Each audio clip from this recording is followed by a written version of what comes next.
from what you have heard, Yeah. and I'm sure you probably agree that a credible election is pretty much what the two gentlemen have talked about.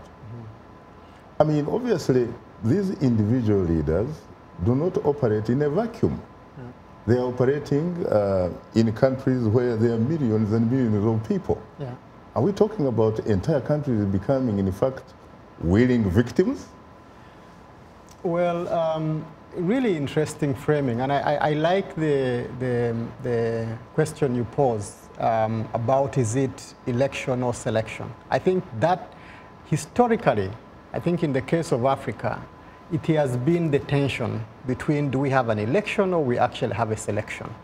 I do think that the tension and the crisis we have in Africa is precisely because I think pre-colonial times, long times in history, I don't think we were familiar with the kinds of elections that we have now. What about our cultures themselves? Yeah, exactly. So that's where I'm coming to. And I think a credible election, just to add to what my senior colleagues have mentioned, is a product of the build-up to, the conduct of, and the outcome. And the build-up to is the area that I would want to use to respond to your question.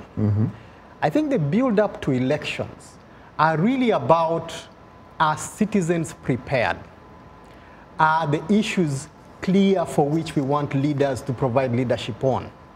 Do we vote on primordial issues, non-issues, if you will? Is the electorate prepared? I think these are fundamental questions that without resolving, it will be very difficult to have a proper conduct of, as well as acceptance of the final outcome. So I do think that culturally, there is a greater need for preparedness on the part of ordinary people, so-called voters, so that we are sure if I go to vote, this is why I am voting. This is my expectation.